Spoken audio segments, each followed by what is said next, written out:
Hey guys, Mrs. Basic here. We're going to today look at finding that relationship between circumference and pi. And I'm hoping that maybe when we're through, if there were some connections that weren't being made, if there were some things you weren't getting, maybe you will understand it a little bit better. I'm going to go ahead and switch around. I've got to get I've got my place set up and I need to just make sure that you can see what is going on. So I'm going to be flipping around. That's not flipping. Oh, let's see. I can't get it to go around. So let's see. I'm going to have to see if I can make this work without actually seeing what I'm doing. Okay, sorry about the shadow. Okay, so we're gonna start by making a 1 paperclip radius circle. So what I want you to do is I want you to put that paperclip down on your paper, holding it with one of the pencils. And using the other pencil, we're going to swirl that around and we're going to make that circle. So you can see that our circle has a radius of 1 paperclip. Now, let's go ahead and make that into a diameter. So our diameter, being that it is twice our radius, is going to be a 2 paperclip diameter. And it goes straight across our circle. Hopefully I'm getting this. Yeah, it looks like I am. Okay, so goes straight across our circle. So what we're going to do is now we're going to take that diameter and we're going to bring it around our circle. And I'm going to start right up here. I'm going to make a mark where I'm starting. And then I'm going to carefully follow the edge of the circle. And I'm going to mark every time I get to the end of my diameter. Bringing it around. And one last time. And what I find is that I almost make it around perfectly 3 times, but I don't. I go around once, twice, 3 times, and then I've got this little bit extra. So now we're going to look at this whole thing, and we're going to do a 2 paperclip radius. Now, remember, every time I do this, my radius is 1/2 of my diameter. My diameter is twice my radius. It is so important to keep that straight. Which is the radius, which is the diameter. Okay, so now I'm going to do the same thing, but now I'm going to do it with 2 paper clips. Gets a little harder when you're doing this by yourself. You can always ask for help. My dog is no help whatsoever. Oh, and I'm moving my phone all around. Sorry. Hard to do this without hitting that.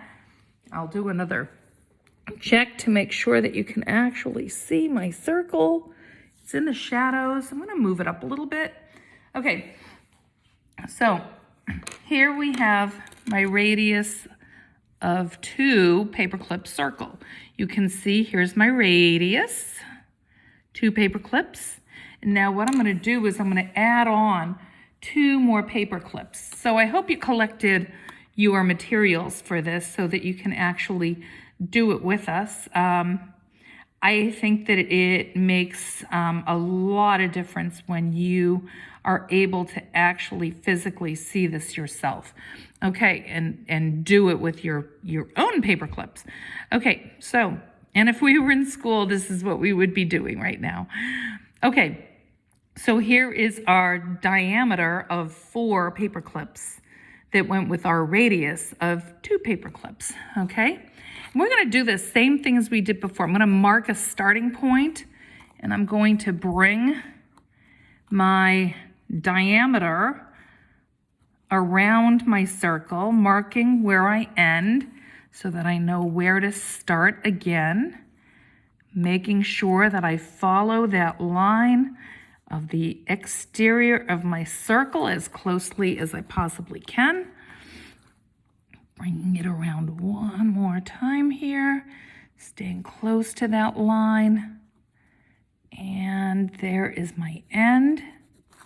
And once again, you can see I've got 1, 2, 3 times around plus this little extra here.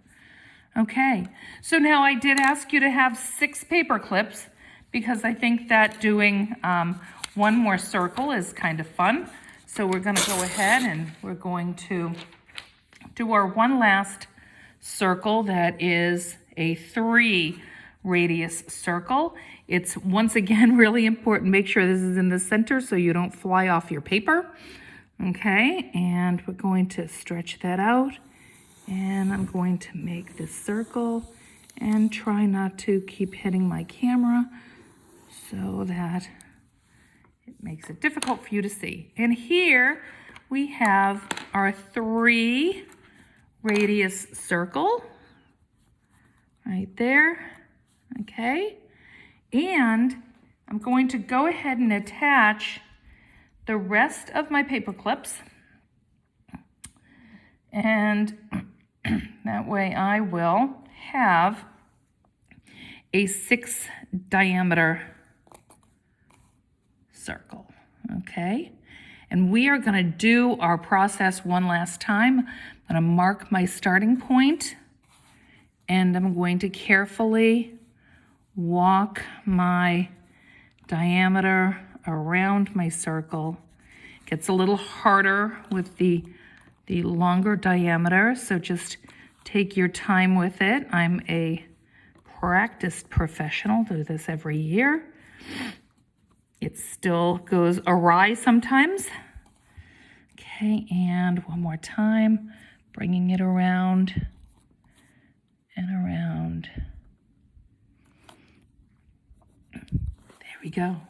And you can see 1, 2, 3 with a little bit left over. This, with our diameter going around the outside of our circle, represents pi, because our diameter will go around that circle 3 times plus a little bit more. And if you think about pi being 3.1416, and then it goes on and on. No, I have not memorized it. Here's our decimal portion right there. This part is right here. So 1, 2, 3, and our decimal portion. So when we talk about our circumference being equal to pi times the diameter, here's pi, that was our diameter. So our diameter goes around the outside of our circle pi times, and that is how we get our formula for circumference. Okay, so I hope that that was informative for you, and I hope you enjoyed it. Thanks. Have a great day.